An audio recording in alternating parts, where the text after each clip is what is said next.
Hello guys and welcome to a new video, and today I have few tips that can improve your reaction in game. After that we'll watch some fast-paced Alcatraz gameplay to see me apply those tips in action, having some crazy reactions against good enemies. This video might be long, so I'll leave timestamps in the description so you can skip to the part you want. I hope you guys enjoy and let's get started.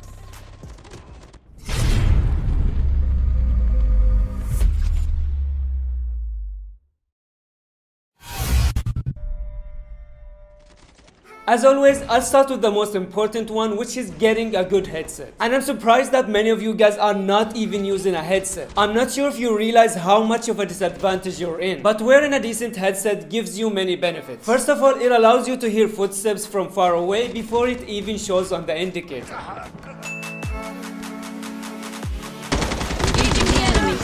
Second of all, it allows you to hear the exact direction of the footsteps or the gunshot, so you can rotate instantly and react fast.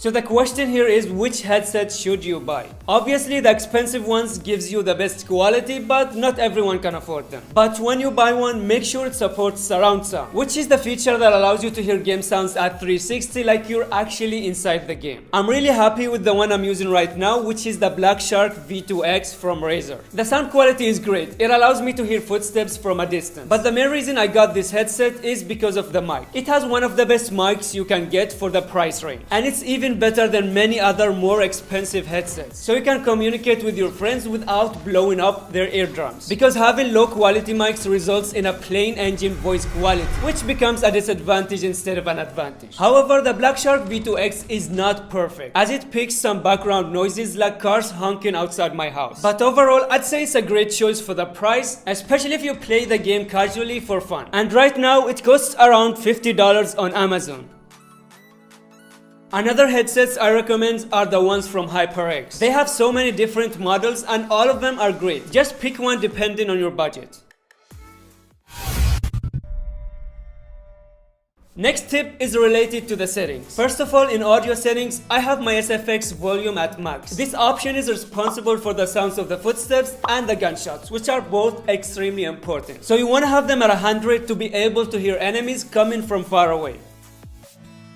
In the same section, we have the ambient volume, which is the exact opposite of the SFX. It's basically responsible for the background sounds like the wind or sometimes rattlesnakes on isolated, which can be a bit distracting, and I suggest you turn it off. After that, we have another extremely important setting which can be found in the basic settings. Then scroll all the way down to the end. What we're interested in is the sound reminder setting, because sometimes you get into fights where you hear a lot of gunshots or vehicles driving around, or even the sound of your noob random teammates getting knocked and crying to get revived. And as a result, you won't be able to hear footsteps anymore. So that's where this option comes in clutch. It alerts you whenever there are enemies around you without the need to hear them. And we'll see a good example in the gameplay later in this video. Moving on to the next tip that can give you a faster reaction time, which is the sprint to fire delay attachments. So when you make a loadout build in the gunsmith, you'll notice that there are some attachments that reduces the sprint to fire delay. So what is sprint to fire delay exactly, and why is it useful? Let's say you're sprinting across the map minding your own business. Then all of a sudden you get ambushed by a camper, and naturally what you do is press the shooting button to kill him. However, there is a tiny delay between you pressing the shooting button and when the gun actually starts shooting, and basically that's what the sprint to fire delay is. It's barely noticeable, but it's there. So to reduce that delay, you can use certain attachments like the Swift stock for the Mag 10, for example. As a result, your gun will fire almost instantly, giving you a head start over the enemy. And it can be useful for players with high ping, as it can compensate a little bit for the ping difference between you and the enemy. And finally, we have the Trickster class. Other than deploying clones to distract your enemies, the Trickster's passive allows you to hear footsteps louder and from a longer distance. It also counters the Ninja class, as it allows you to hear their footsteps loud and clear at all times, even if they have it upgraded.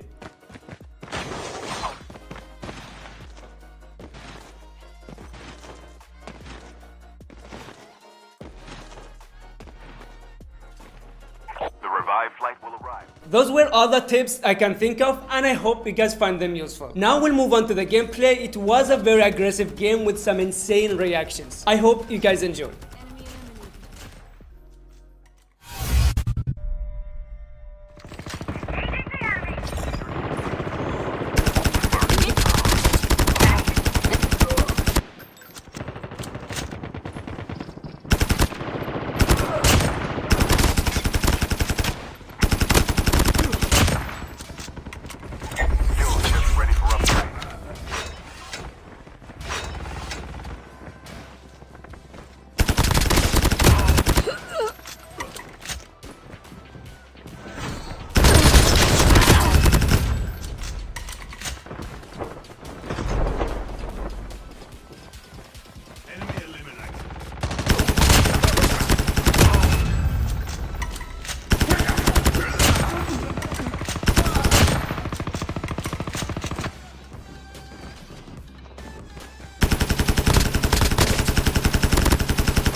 enemies.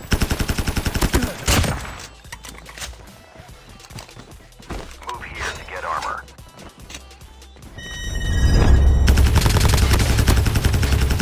Enemy down. Enemy eliminated. Engaging the enemy. Enemy down.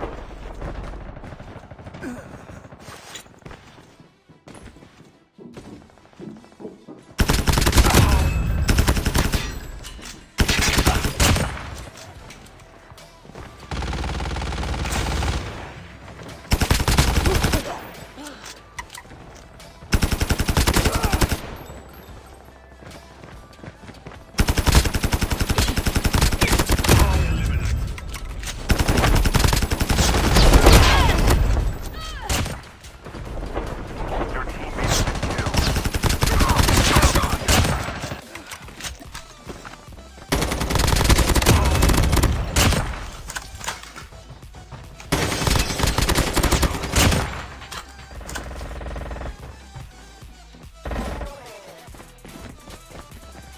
Engaging the enemies.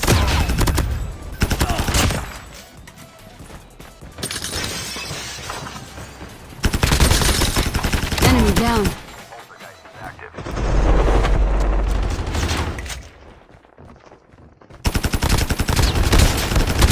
Enemy eliminated.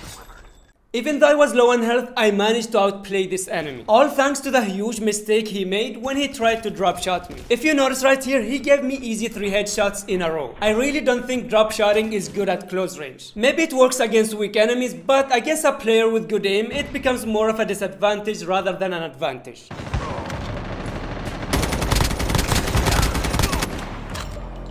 Half of the teams are eliminated. Your teammate has been killed. Down to the last 5 teams.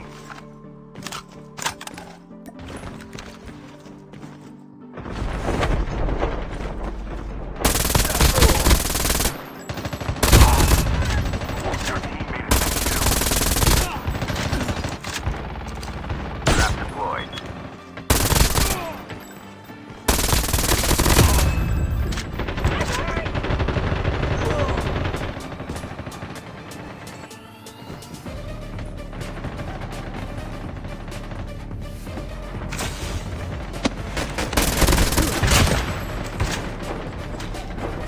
Trap. Your teammate has been killed. Airdrop is coming.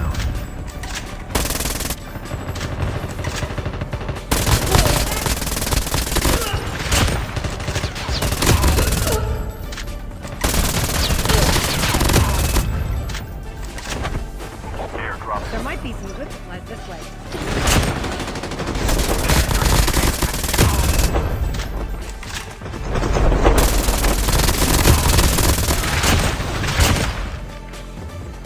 The airdrop is coming. Deployed.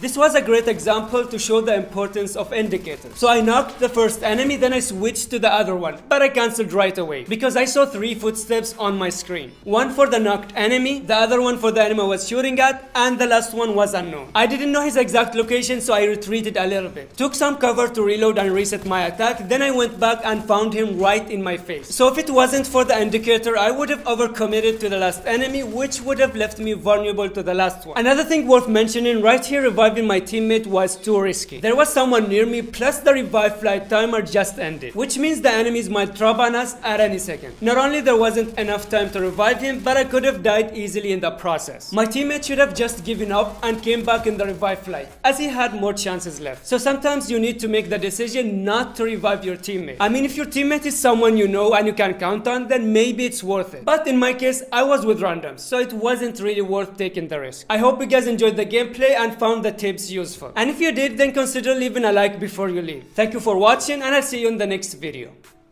Peace.